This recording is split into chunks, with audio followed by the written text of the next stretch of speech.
The papyrus, put it on my table every month. I don't wanna miss it. Don't even try to hide it. No, I don't wanna lose it. And you see how it is, it's so inviting. The papyrus, we're all so online. Welcome to the Papyrus TV Africa News Updates. Akwa Ibom Permanent Secretaries mourn late First Lady Mourn. Engineer Bello Lawan elected as new Algon president. Abure urges Peter Obi to join Labour Party unity efforts. 16 governors move to scrap EFCC as the Supreme Court sets hearing date. Ex-APC member slams Buhari. Tinubu says administration worse than Jonathan's. Senate urges federal university budget increase for 2025. Momodu, Fubara deserves sympathy amid crisis with Wike. The news in full.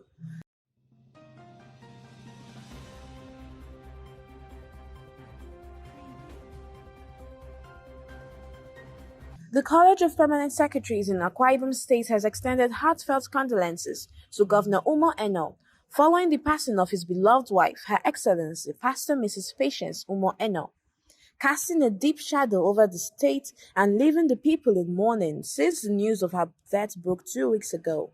In an emotional message signed by Dean Mrs. Stella Etukapan, the Permanent Secretaries honored Pastor Patience Mourn as a compassionate leader, nurturing mother, and the driving force behind the Golden Initiative for All, a project that positively impacted every corner of Akwa Ibom State.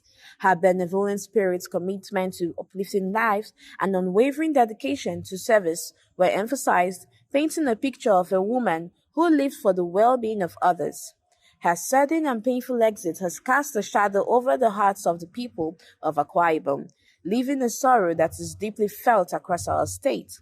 The message stated, acknowledging the emotional weight her passing has brought. Pastor Patience Mourn, the governor's wife, was not only cherished in the family, but also widely respected for her humanitarian efforts.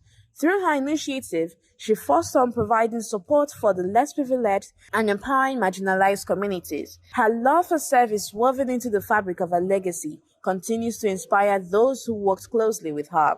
The message went on to offer prayers and strength to comfort Governor Mourn and his family as they navigate this challenging time.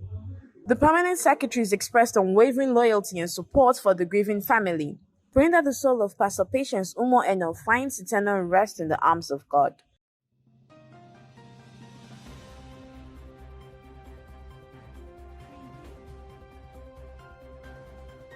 In recent developments, Engineer Bello Lawan of Katsina State has been elected as the new president of the Association of Local Governments in Nigeria, ALGON, following a successful election held yesterday during the NEC meeting in Lafia, Nasarawa State. Lawan, now tasked with leading ALGON, takes the helm as its new chairman, charged with advancing the association's mission for fostering local government development. The meeting saw the participation of ALGON chairmen from across 36 states, including the Federal Capital Territory. Among the attendees was Honorable Owo Morris, the newly appointed chairman of Goma Local Government Council and Benue State ALGON chairman. The NEC meeting marks Honorable Owo's first since his election, where he joined his counterparts from across the nation in deliberations on the future of local governance. After the election, Engineer Lawan and other members of the new ALGON leadership were immediately sworn in, with a collective commitment to promoting collaboration and implementing forward-thinking initiatives aimed at spurring positive growth and development in local governments across Nigeria. Similarly, the wake of significant court ruling affirming Julius Abure as legitimate national chairman of the Labour Party, Abure has reached out to the party's former presidential candidate Peter Obi, urging him to unite the party. This appeal comes after the Federal High Court ordered the Independent National Electoral Commission to recognize Abure's leadership and validated the March 2024 Inouye Convention that established the party's current national structure. In a statement titled A New Dawn for Labour Party, Victory, Forgiveness and Unity, Abure emphasized that this victory is not just personal, but a triumph for justice and democracy. He expressed gratitude for the court's decision, which upheld the rule of law and confirmed legitimacy of the party's leadership. Abure extended forgiveness to those who had previously attempted to undermine his position, advocating for healing and reconciliation within the party. He called on Peter Obi and other members to come together, address past grievances, and focus on rebuilding the party. The judgment marks the beginning of a new era for the Labour Party, Abure stated. We must work collectively to heal old wounds and emerge stronger, committed to fighting for the interests of the common man in Nigeria.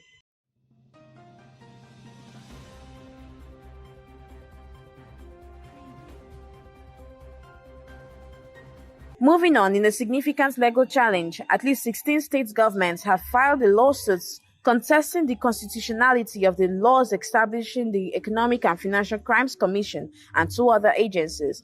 The Supreme Court has scheduled a hearing for October 22nd regarding this matter. The case, originally initiated by the Kogi state government through its attorney, has been admitted by a 7-member panel of the justices led by Justice Unwani Abba Aji. The court has allowed the state to join the co-plaintiffs and consolidated the case labeled SC CV 178/2023. The states involved in the suit include Ondo, Edo, Oyo, Ogun, Nasarawa, Kebbi, Katsina, Sokoto, Jigawa, Enugu, Benue, Anambra, Plateau, Cross River, and Niger states. The plaintiffs argue that the Nigerian constitution is the supreme law of the land, rendering any conflicting legislation invalid. They reference the Supreme Court's ruling in Dr. Joseph Wombike versus Federal Republic of Nigeria, which stated that the EFCC Establishment Act enacted in 2004 does not comply with Section 12 of the amended 1999 Constitution. The plaintiffs contend that for a convention to be integrated into Nigerian law, it must receive approval from the majority of state houses of assembly, a process they claim was not followed in the case of the EFCC Act. They argue that because the law was not endorsed by all states, its enforcement in those that did not approve is unconstitutional. Therefore, they assert that any institution established under this legislation, including the EFCC, should be deemed illegal. During the court session on Tuesday, lawyers for the states presented their arguments, with many seeking co-plaintiff status, while others requested consolidation of the case. Abdul Wahab Mohammed, SAN, representing Kogi's Attorney General, informed the court of the interest from multiple states in consolidating the case. Justice Abba Aji granted the request and adjourned the hearing until October 22nd, allowing the states to present their collective legal challenge against the EFCC. Kogi's Attorney General has named the Attorney General of the Federation the sole defendant in this suit, which imposes multiple specific declarations regarding the authorities of federal agencies over state funds. The governors are demanding a clear ruling that the federal government lacks the authority to direct or investigate financial matters related to Kogi State and its local governments.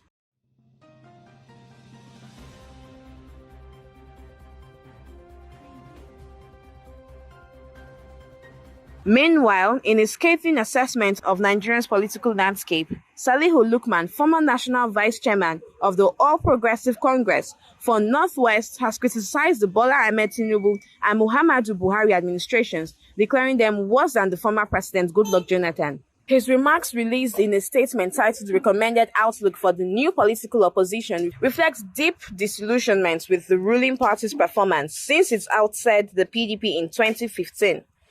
Lukman asserts the promises of better governance made by the APC have been shattered, leaving average Nigerians worse off. Bad as former President Goodluck Jonathan was, former President Buhari turned out to be worse, he stated, emphasizing that Tinubu's administration has escalated the struggles of ordinary citizens to unprecedented levels. He expressed concerns about Tinubu's governance style, suggesting that he has weakened the very structures of the APC and, by extension, the political landscape of Nigeria. We are witnessing a democracy without functional political parties, Lukman lamented, pointing to the internal crisis plaguing opposition parties and the debasement of the National Assembly to mere extensions of the presidency. Lukman criticized the Tinubu administration for its insensitivity to citizens' needs and for undermining democratic engagement. He claimed that the democratic institutions, including INEC, are regressing and that elections are increasingly devoid of genuine competition. We are having elections without contests. Mission is simply to conquer Nigerians, he noted. Furthermore, he called for the establishment of a credible opposition party that genuinely prioritizes the welfare of Nigerians, cautioning that any new platform must avoid repeating the mistakes of the past. He warned that if politicians merely aim to capture power without addressing the deep-seated issues affecting the citizens, they risk perpetrating the same cycles of disappointment. Lukman emphasized the need for a new political orientation, arguing that the success of any opposition in the upcoming 2027 elections hinges on its ability to forge a strong relationship with the populace. The campaign to rescue Nigeria must be founded on a clearly well thought out vision of moving Nigeria forward, he urged. He concluded by calling for a political platform that transcends mere electoral ambitions and focus on genuinely improving the lives of Nigerians, stressing that anything less would result in a continuation of the status quo.